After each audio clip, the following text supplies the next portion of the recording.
November 1942. Walsall wasn't on the front line, but war lived inside every house. This isn't a story about soldiers charging into battle. It's about mothers standing in queues for food that never arrived, children learning fear before they learned spelling, fathers working by day and waiting for sirens by night. Behind blacked-out windows, families listened to radios whisper coded messages meant for spies, while bombs fell just 9 miles away. Rumors traveled faster than planes. German paratroopers, midnight landings. The fear felt real enough to pick up a garden fork and be ready to kill. In 1942, survival wasn't heroic, it was routine. Cold beds, empty plates, shared blankets, and the constant question, will we all still be here by morning? This is family life during World War II, not the version from textbooks, but the one people lived, breathed, and barely survived. November 1942. Walsall, West Midlands. Cold in the bones, war in the air, and nothing in life was simple anymore. Back then, a normal day started with waiting in lines that twisted around street corners, lines so long you sometimes forgot why you joined them in the first place. My mom had just come back from one of those queues, the greengrocer's, after standing there for more than an hour. No shopping bags full of food, no treats, just tired legs and a shrug. Rumor was they might have oranges. By the time she reached the front, surprise, surprise, gone. Always gone. Still, the queue itself was never quiet. Women talked. They always talked. About the war, about sons who hadn't written back, daughters who hadn't come home, and that awful knock on the door everyone feared, the telegram. And of course, there was always gossip. Who was seeing American soldiers, who was too friendly, and who people judged when there wasn't much else to do. We kids had our own routine. We'd stand by the gate and wait for the American soldiers to pass. "Got any gum, chum?" we'd shout. And bless them, they almost always had something. Chewing gum, chocolate, sometimes both. To us, they looked like movie stars. Sharp uniforms, bright smiles, confident walks. No wonder the local girls fell hard. Saturday nights, those Yanks packed the town hall, dancing, jitterbugging, singing along to Joe Loss and Ann Shoten, making the place feel alive for a few hours, like the war had stepped outside for a smoke. But fear never stayed away for long. Rumors spread faster than the cold. One week it was food shortages. The next, it was German paratroopers landing in Kent and marching straight toward the Midlands. People whispered it like it was already happening. Dinner that night came from creativity, not abundance. Mom stopped by the butcher and managed to get a large bone, mostly bare. She boiled it for hours with vegetables and pearl barley, turning it into something warm and filling. That was survival cooking. Ration books and identity cards ruled life. You didn't complain, you just got on with it. Dad came home around 6:30, tired from work. We sat around the table, bowls in hand, grateful for heat more than taste. After dinner, the radio came on. It was our window to the world, and sometimes our biggest source of fear. The music would stop suddenly, cut off by coded messages meant for secret agents overseas. Strange sentences, calm voices, no explanations. Then came Lord Haw-Haw, that deep, mocking tone. Germany calling, Germany calling. It was meant to scare us, and it worked. The room would fall silent. Mum and Dad's faces tightened as he bragged about victories we knew weren't true, but hearing them still hurt. Dad lived 2 lives. By day, he worked as a leather strainer. By night, he was a firefighter with the National Fire Service. Sometimes he was gone all night, covering for brigades sent to deal with the Birmingham Blitz. Bombs didn't just fall on cities, they shattered families. My Aunt Winnie lost her home more than once in Birmingham. She survived because people helped people back then. Nobody had much, but somehow they shared anyway. That night, Dad was home, a rare treat. We listened to comedy shows, laughed at ITMA, and sang along until the accumulator ran out of power. When the lights went, that was it. No complaints. By 9, it was bedtime. And bedtime was brutal. The living room was warm, but upstairs felt like the Arctic. We changed downstairs, then ran, full sprint to the bedroom before the cold could bite too hard. My brother and I slept together, wrapped in old blankets and an army greatcoat. Mom had her own trick, a brick heated in the oven, wrapped in a towel tucked at the foot of the bed. Primitive, but genius. It warmed frozen feet and gave a little comfort in a world that offered very little. Mornings were worse. Frost formed inside the windows. We'd write our names on the ice with our fingers. Breathing hurt. Going to the toilet in the night was a nightmare. The pot under the bed, the guzz under, was unavoidable. Mom emptied it every morning without complaint. Funny how things once accepted as normal are later called inhumane. That was life in 1942. Cold, crowded, loud with rumors, quiet with fear. And this was only the beginning. November 1942 wasn't about big headlines for families like ours. It was about cues, whispers, and getting through one more day without falling apart. Every morning started the same way. Mom tying her scarf tight, ration book tucked under her arm, stepping out into the cold with no real idea what she'd come back with. You didn't queue for food back then. You queued for hope. Someone at the back would swear oranges had arrived. Someone at the front would say they'd seen butter earlier. By the time Mom reached the counter, most days it was gone. Always gone. Still, the queue wasn't wasted time. That's where the war was discussed properly. Whose lad hadn't written back, who'd received that telegram, who was pretending to be strong and who wasn't fooling anyone. And of course, the gossip, especially about the girl down the road and the number of Americans she seemed to be entertaining. War didn't kill gossip. If anything, it fed it. On the way home, Mom would stop at the butcher's, not for meat, not really, for a bone, a big one, stripped bare. That bone would boil for hours with barley and vegetables, turning into something that smelled like comfort, even if it tasted like survival. No one complained. Complaining was a luxury. Dad got home around 6:30, boots heavy, shoulders tired. Dinner was quiet. Then the radio came on. That's when the mood changed. Between the music and comedy shows came the interruptions, coded messages for agents abroad, strange sentences that meant nothing to us kids but made Mom and Dad go silent. Then came Lord Haw Haw, that voice, that music, Germany calling. It wasn't just propaganda, it was psychological warfare. You could see it hit them both, smiles gone, eyes fixed on the floor. Fear didn't shout, it sat quietly in the room. Dad worked leather by day and fought fires by night with the National Fire Service. Birmingham burned often. Sometimes he didn't come home at all. Mom never slept properly when he was out. None of us did. That night, Dad was off. The radio stayed on longer. Laughter from Tommy Handley, familiar voices, small escapes. Then, darkness.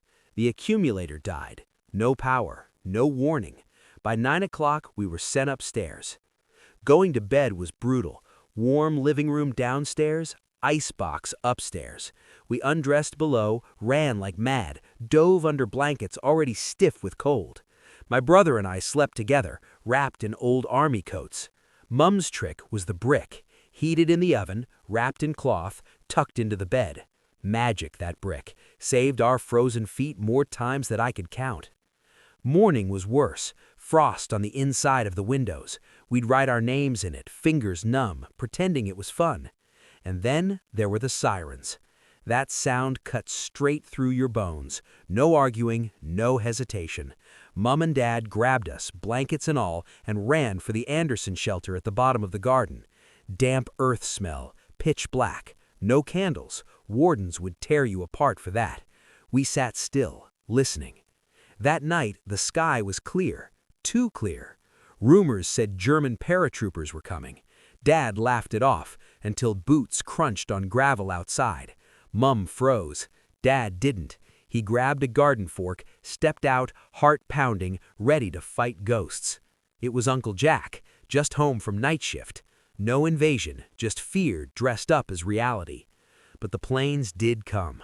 The drone grew louder, searchlights snapped on, anti-aircraft guns thundered. Birmingham glowed red in the distance, 9 miles away but close enough to feel. We didn't see explosions, just heavy thumps, like giants hitting the earth. The war wasn't somewhere else, it was right there, shaking the ground under us. That was family life in 1942. Not heroes, not speeches, just ordinary people holding the line, one cold night at a time.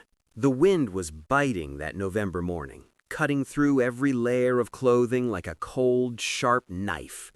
Mom had just finished scrubbing the floorboards with a brush that seemed to have a life of its own, and I was limping behind, my fingers red and stiff, clutching a tin bucket of water that threatened to slosh at every step.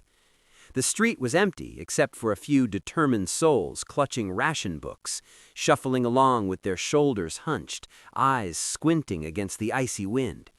You could feel the tension in the air, a constant reminder that the war wasn't just out there on the newsreels, it was right here, in every door, every brick, every chimney. Dad had gone to the leather works early, leaving us kids to fend for ourselves. Not that we were completely helpless. Me and Billy had a whole roster of jobs: feed the chickens, collect eggs, sweep up after Mum, and keep an eye out for any stray sparks of trouble. Trouble in Walsall could be as small as Mrs. Rawlingson pinching your tail of your coat in the queue, or as terrifying as the sirens wailing, signaling another raid. By mid-morning, a low hum of dread had started to rise in the street.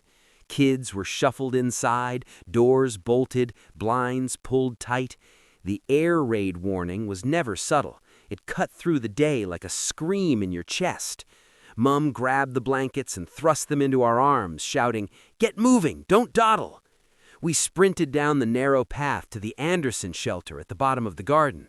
It was dark, cramped, and smelled of damp earth. The bunks creaked under our weight, the metal cold and unforgiving against our skin. "Quiet now," Mum whispered. Her voice, usually loud and commanding, was a fragile thread. Outside, the night grew heavier with the distant drone of planes. The German bombers, we knew, were on their way. The streetlights flickered like hesitant ghosts, shadows leaping across walls. The war didn't just touch the cities, it seeped into our home, our minds, our childhood. We tried to make light of it, joking in hushed tones, but even our bravado trembled. The faint crunch of gravel on the garden path froze us all. "Bill, it's them," Mum hissed, clutching the blanket tighter. Dad leapt out, garden fork in hand, eyes blazing with protective fury. The figure halted, then raised a hand in greeting. Uncle Jack, on his break from the copper works, had come to check on us. Relief washed over Mum in waves, but the echo of terror lingered. As night descended, the city lights of Birmingham glimmered like fireflies in the distance. The searchlights roamed the sky, painting the clouds in stark, shifting patterns. Bombs thud far off, shaking windows and rattling our teeth. Even through the walls of our modest home, you could feel the tremor of the earth beneath us. We huddled closer, the chill of fear biting into our bones, hearts hammering in unison with the distant explosions. Later, when the all-clear finally came, Mum dragged us back upstairs. The blankets smelled of earth and sweat, but there was a small comfort in the routine. The fire in the living room sputtered to life as Dad returned, soot-streaked and weary, bringing tales of brave colleagues from the fire service, men who ran towards flames while others ran away. The radio crackled, a thin voice breaking the silence. "This is London calling, Germany calling." Lord Haw-Haw's eerie greetings seeped through the airwaves, carrying news of far-off victories and losses. Mum and Dad exchanged grim looks, a silent conversation passing between them. The war was distant, yet intimate, a shadow that stretched across our street, our family, our lives. Even amidst the terror, life pressed on. Saturday nights meant dancing at the town hall, jitterbogging to Joe Loss, and whispering secrets to American soldiers who seemed more like movie stars than men. Rationing dictated what we ate, what we wore, even what we dreamed of, but it never stopped our laughter. There was mischief in every corner, defiance in every act of play, a stubborn spark of life refusing to be snuffed out by bombs or fear. By the time we dragged ourselves to bed, exhausted and weary, the cold of the upstairs bedroom bit into our skin. Mum placed the hot brick wrapped in a towel at the foot of the bed, a small victory against the winter chill. We lay side by side, shivering, whispering stories to each other until sleep claimed us, a fragile shield against the chaos outside. And tomorrow, we knew, would bring more cues, more chores, more drills, and more whispers of German paratroopers. But for now, under the cover of blankets and the faint glow of the streetlight, we were safe, if only just. Morning broke with a muted gray, clouds sagging low as if the sky itself was weighed down by worry. Mum had already been up for hours, clattering around the kitchen with a pot of tea that steamed like a little furnace. The smell of burnt toast mingled with the lingering tang of coal smoke from the stove. Dad shuffled in from the front room, coat still on, eyes tired but alert, ears tuned to the crackle of the wireless. "Another day, another bloody ration," he muttered, running a hand through hair that seemed to resist being tamed. Billy and I snuck a glance at the brown paper parcels on the table. Flour, sugar, margarine, barely enough to fill a small loaf, and yet Mum would make it stretch. Somehow, she always did. Even now, the smell of bread rising in the tin oven brought a tiny spark of joy, a rebellion against the daily grind of wartime shortages.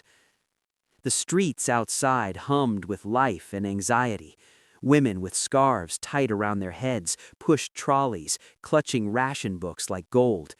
Boys our age dashed from door to door, delivering messages or newspapers, while men trudged toward factories or leather works, boots heavy and faces drawn.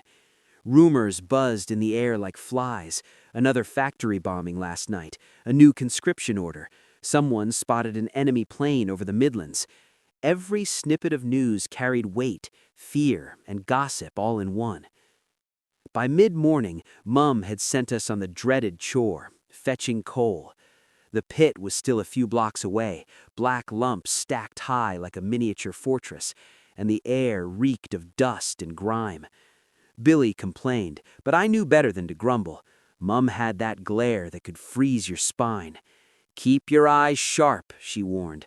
"Don't trust everyone out there. Warts and all, this city's changed." Coal safely tucked under our arms, we trudged home, boots scuffing the frost-hardened streets. The distant wail of sirens punctuated the air now and then, a reminder that the war was never far away. People dropped to the ground, hands over their heads, or ran for the nearest shelter, faces pale in the shadow of looming chimneys. Life had become a strange rhythm: work, ration, fear, repeat. But somehow we carried on. Lunch was a quiet affair, tin mugs clinking against plates. Conversations were clipped, careful. Words had power, and gossip could travel faster than any plane.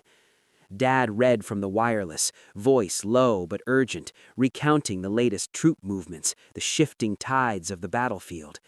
Mum rolled her eyes at some of it, but listened anyway, nodding as if keeping count of every casualty, every victory. Afternoon brought a rare break. The sun, faint and cold, peeked from behind gray clouds. We dashed out, tossing snowballs at each other in the street, dodging the occasional adult glare. For a moment, the world felt normal again, until a sharp whistle of falling debris reminded us why laughter had to be quick and fleeting. By evening, the town was hushed. Lights in homes glimmered like cautious fireflies. Mum brewed tea strong enough to taste like medicine, and Dad recounted tales from the leatherworks, stories of sabotage, of courage, of mates looking out for each other. They were our lessons in survival, whispered not in textbooks, but in lived experience. The radio crackled again, the same scratchy voice bringing updates from London. We listened, tense, to the distant rumble of air raids and the chilling pronouncements of propagandists. Even so, there was resilience here, a stubborn refusal to bow completely to fear.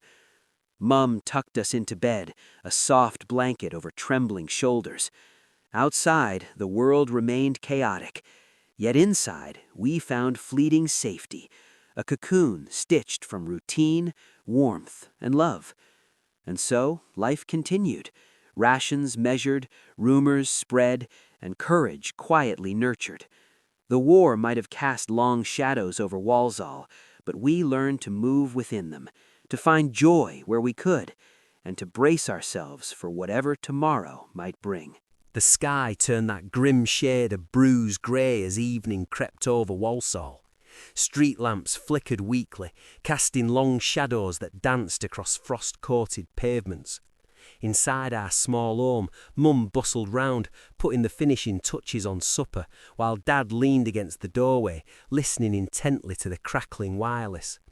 Outside, the faint whistle of the wind carried the scent of coal smoke and damp brick, a smell that had become synonymous with survival. "Oi, Billy, you hear that?" He nodded, eyes wide. The air was tense, thick with expectation, as though the town itself was holding its breath. Sirens were a part of our lives now, a constant reminder that safety was never guaranteed. The wail started softly, then rose in a jagged, piercing cry that set every nerve on edge. People ran, grabbed children, shut doors and windows, while those without shelters scurried for cover wherever they could. Dad grabbed the lamp, its flame flickering like it too was scared, and ushered us into the cellar. The wooden steps creaked under our weight, and the faint sound of distant explosions shook the walls. Mum held Billy's hand tight, murmuring that it would pass, that the town had survived worse, that we too would. The cellar was cold and damp, the smell of earth and coal mingling, but it was safe, or as safe as anywhere could be now. Outside, Walsall trembled under the night sky. The distant thud of bombs hitting the factories and warehouses echoed through the town, followed by shouts and cries. I pressed my hands against the rough stone wall, listening to every sound, trying to make sense of the chaos.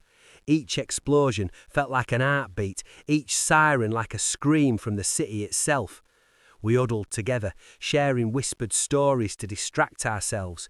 Dad told us about his mates at the leatherworks, how they patched together damaged shipments under the harshest conditions. Mum reminded us of neighbours helping each other, of small acts of kindness that lit up dark nights like tiny lanterns. In that cramped cellar, amidst fear and uncertainty, courage became contagious. Hours passed, or maybe minutes. Time was strange down there. Eventually, the sirens faded, leaving an eerie silence, broken only by the distant crackle of fires and the soft moans of the wounded. We climbed the stairs cautiously, emerging into a world half changed by destruction, but stubbornly alive. Houses were scarred, windows shattered, chimneys collapsed, yet life went on. Neighbours stepped out, murmuring reassurances and lending hands to clear debris, sharing rations or cigarettes, offering comfort where words fell short. Back in our kitchen, the fire sputtered as Mum prepared a late supper. The bread was tough, the tea bitter, yet it tasted like victory. We ate in silence, hearts still racing, eyes flicking to the windows, ears straining for any sound that might signal the next threat. Outside, the town had become a ghostly landscape of half-destroyed buildings, street lamps struggling to pierce the darkness, yet somewhere in that darkness, resilience thrived. By nightfall, exhaustion weighed heavy. We fell asleep in our small beds, minds haunted by the echoes of explosions and the wails of sirens. Dreams were restless, planes overhead, the distant roar of engines, the smell of smoke, but even sleep could not erase the stubborn pulse of hope that had carried us this far. Tomorrow would be another test, another round of ration queues, coal deliveries, whispered rumours and fleeting joys. But we would face it, just as we always had. Life in Walsall was harsh, brutal and uncertain, but it was ours. And in the darkest nights, when the sky itself seemed to betray us, family, Courage and resilience became the beacons that guided us through the storm. Morning came like a hesitant sigh, pale light creeping through broken curtains. The town was bruised but breathing. People emerged from their temporary shelters, faces streaked with soot and exhaustion. Walsall had survived another night, but the city smelled of smoke and iron, a reminder that peace was fragile. Dad grabbed his cap and coat, heading toward the leatherworks. The streets were jammed with queues, people lined up for rations, each face a portrait of quiet determination.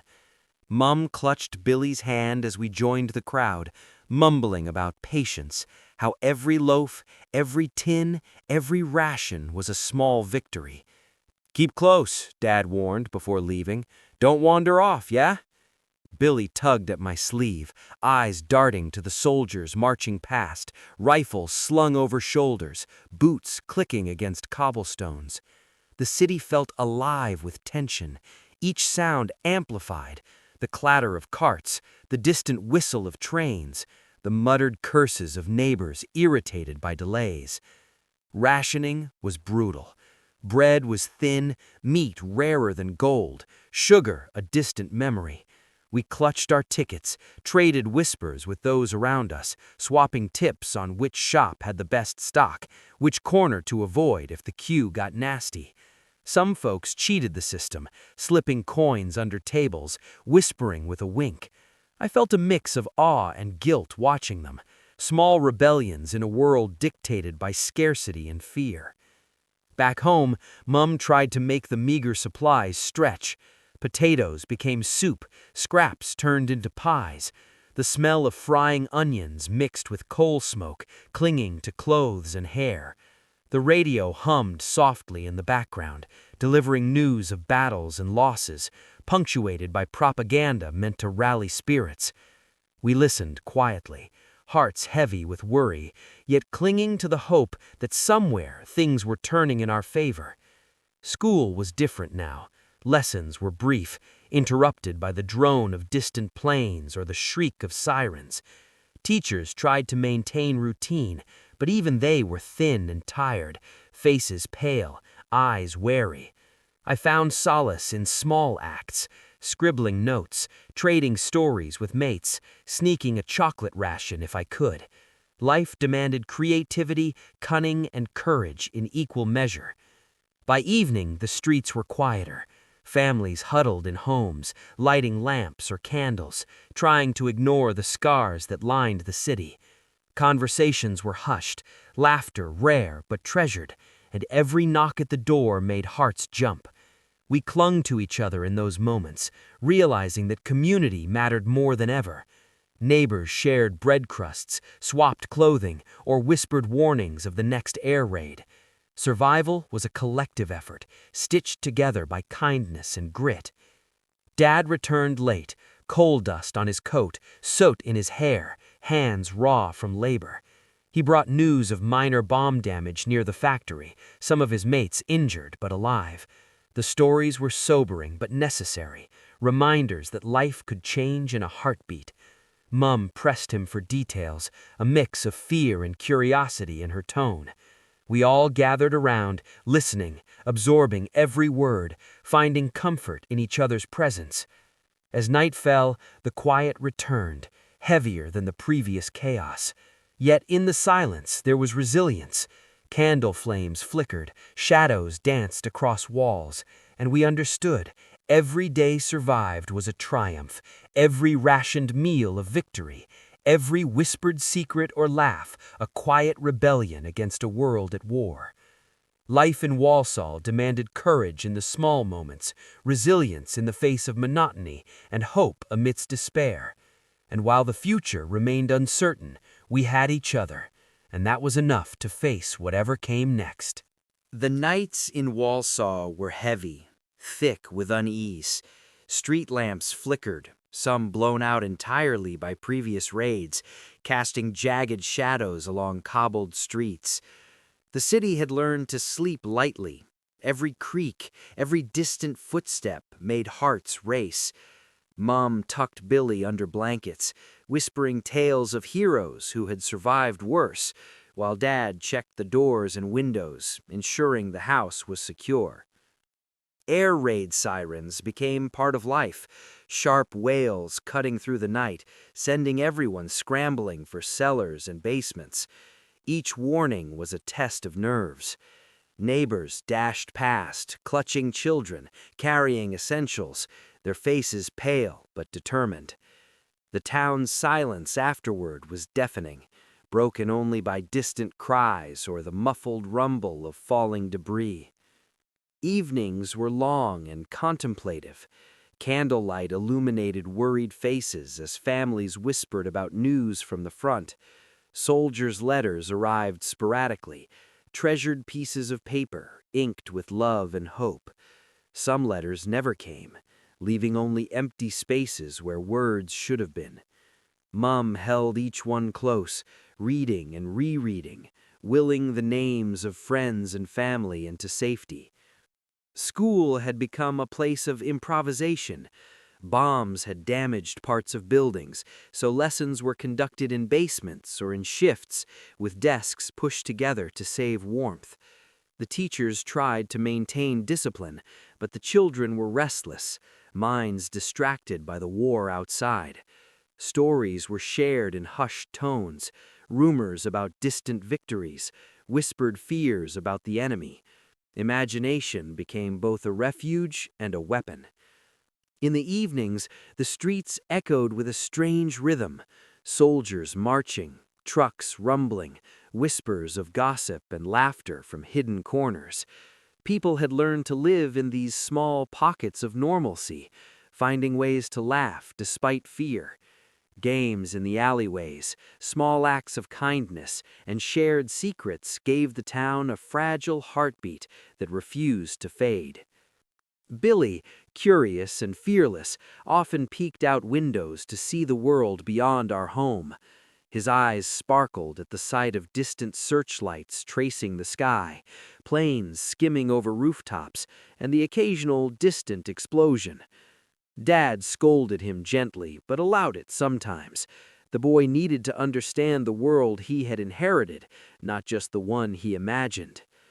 Mom worked tirelessly. Each day she stretched food, patched clothing, and offered comfort. Her hands were rough, her voice firm but tender, a balance between discipline and warmth. Every evening she whispered prayers over us, hoping the world's chaos would spare our little bubble of home. Even in fear, there were glimpses of hope. Neighbors shared stories of courage, of soldiers returning alive, of small victories that seemed insignificant in the grand scheme, but monumental to those living them. The war demanded endurance, and Walsall had learned the art of surviving, not merely existing, but clinging to humanity in its smallest, most precious forms. And so the nights passed, each one a testament to resilience. Families huddled, shared whispers and meals, and looked for flickers of light in the darkness. Life continued, fragile yet unbroken, as Walsall braced for whatever tomorrow might bring. The days in Walsall were growing colder, the winter air sharp enough to bite through scarves and mittens. Smoke from distant fires lingered in the streets, a constant reminder that the war was never far away. The children trudged to school with their satchels slung over one shoulder, noses red, fingers numb, eyes darting at every unusual shadow. Dad had taken on extra shifts at the factory, repairing vehicles and equipment for the front. His uniform was always smudged with grease, hands raw from labor, but he returned home each evening with a quiet determination. Mom prepared dinners on a rationed budget, stretching what little flour, sugar, and meat they had. The cupboards were sparse, but her ingenuity turned meager ingredients into meals that felt comforting and familiar. The war had changed neighbors. Some were braver, lending hands or sharing what little they had. Others withdrew, fearful and suspicious. Every door knocked upon was a gamble, each conversation a thread in a delicate web of trust. Walsall had become a town of whispered warnings, secret kindnesses, and coded smiles, small gestures carrying heavy meanings. Billy had grown bolder. He often ran errands for Mum, delivering small packages to neighbors or fetching essentials. Each trip was an adventure, every corner a potential risk. Yet in his youthful eyes there was a spark of defiance against fear, a refusal to let terror dominate his world. His laughter, though rare, echoed through the alleys, a fleeting rebellion against the shadows that hovered over the town. Evenings were the hardest. The blackouts made walking treacherous, streets unrecognizable without the glow of streetlights. Sirens screamed unexpectedly, and the family would dive to the cellar or crouch by windows, hearts hammering. Outside, distant thuds and the occasional explosion reminded them that the war spared no one. Yet inside, warmth, whispers, and shared courage held the family together. Mum's letters to relatives and friends became lifelines. She wrote of mundane events, sprinkled with news of small victories and moments of humanity. Each envelope carried hope wrapped in inked words, a silent prayer that someone, somewhere, would hold on to life as fiercely as they did. Dad, though less expressive, shared stories of camaraderie at work, of soldiers who smiled despite fatigue and fear. These small pieces of connection reminded the family that life, even under siege, persisted. Community was Walsall's secret weapon. Despite fear, the town had formed invisible chains of support. Neighbors left meals for those too weak to cook, mended clothes, and whispered warnings about approaching danger. Children, once separated by age and rank, played together in alleys, their games adapting to the shadows, pretending to be soldiers and heroes in a world that demanded bravery. Yet the war left scars, visible and invisible. The streets bore the marks of bombed-out buildings, shattered glass, and rubble. Faces carried fatigue, worry, and the lingering question, what would tomorrow bring? Even so, the people moved forward, step by cautious step, clinging to hope and to each other. In Walsall, life had learned to exist between moments of terror and fleeting joy, between despair and resilience. Every whispered story, every shared meal, every quiet night survived was a victory. And so, despite the shadows, families pressed on, hearts beating stubbornly against the darkness that sought to swallow them. The cold had settled deep into Walsall, seeping through cracked windows and poorly insulated doors. The town was quieter now, the usual hum of life replaced by a tense vigilance. Every passing vehicle, every distant whistle of the wind was a reminder that the war was never far, that danger lurked just beyond sight.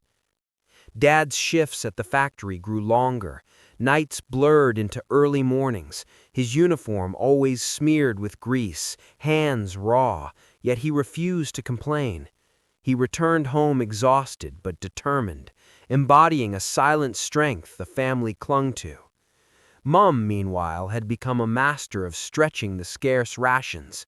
She baked bread from flour substitutes, made soups from scraps, and found ways to make meals feel like feasts, even if there were only enough potatoes to feed 5 mouths. Billy, now more aware of the world's fragility, cautiously moved through the streets, errands turning into small adventures. The children learned quickly that each corner might hide danger, that strangers' faces could carry hidden threats or unexpected kindnesses. Yet in the midst of fear, they discovered courage. Laughter, though rarer, echoed like small rebellions, sparks of life insisting on breaking through the darkness. The blackouts made even routine nights unpredictable. Sirens tore through the air without warning, sending everyone scrambling for safety. The family huddled in the cellar, hearts pounding, breaths shallow, listening to distant thuds and explosions. Yet in these moments, a strange calm would descend once the danger passed, a shared acknowledgement that surviving another night was a quiet victory. Walsall had changed, yet it persisted. Neighbors became lifelines, offering food, shelter, and information. Children adapted, playing in alleys with stealth and strategy, mimicking the soldiers who now dominated their conversations.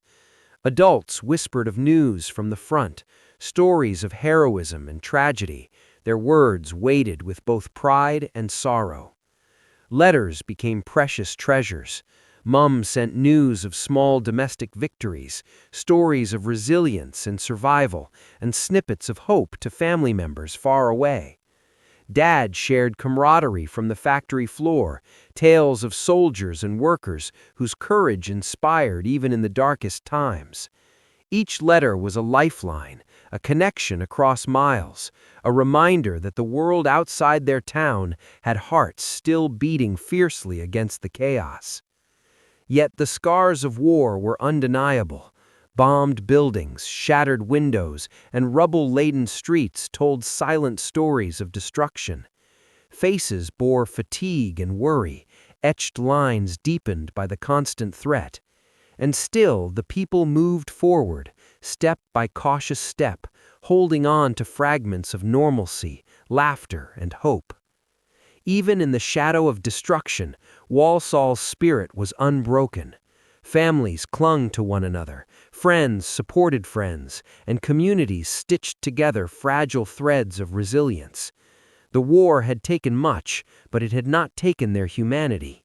Every shared meal, every whispered conversation, every brave act, no matter how small, was a defiance against the darkness.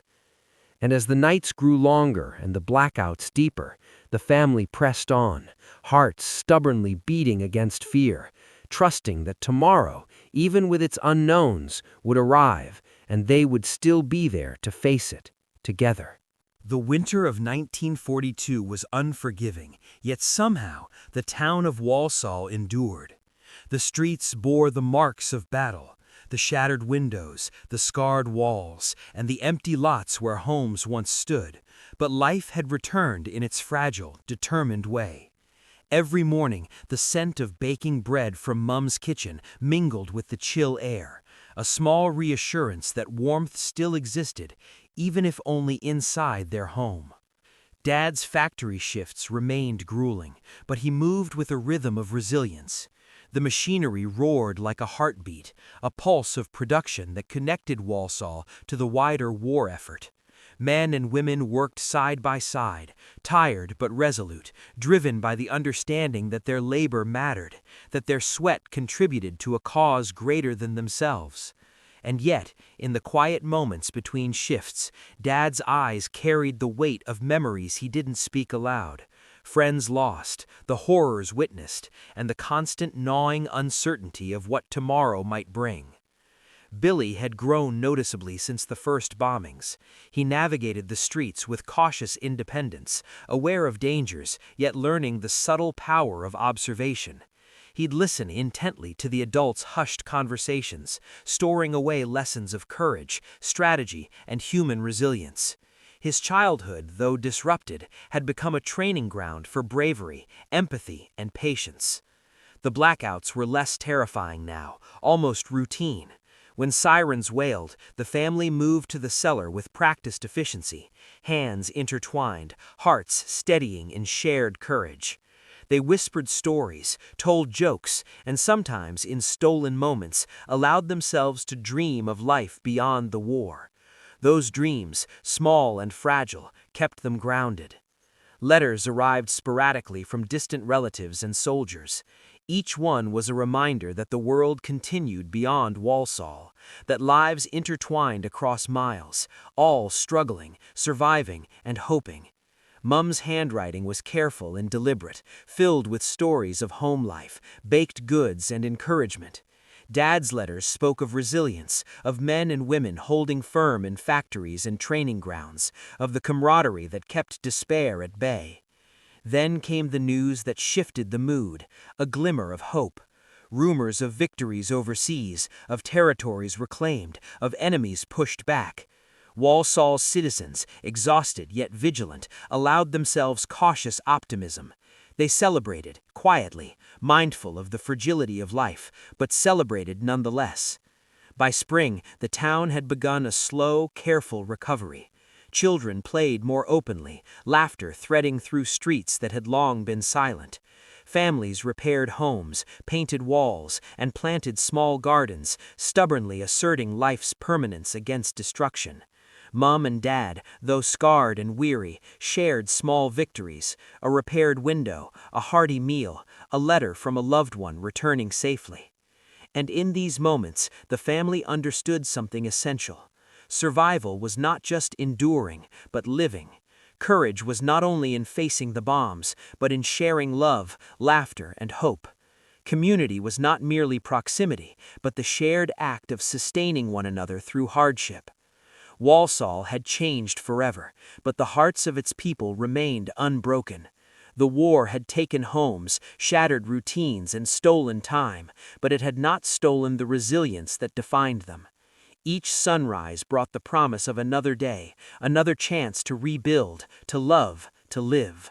And so, as the final blackout passed and the morning sun pierced through the winter clouds, the family stepped outside together.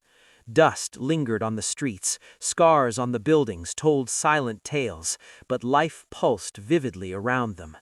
The war was not over, but their courage, love, and unity had carried them through the darkest nights. In the heart of Walsall, in a small house marked by survival and resilience, a family stood together, unbowed, unbroken, and ready for whatever tomorrow might bring.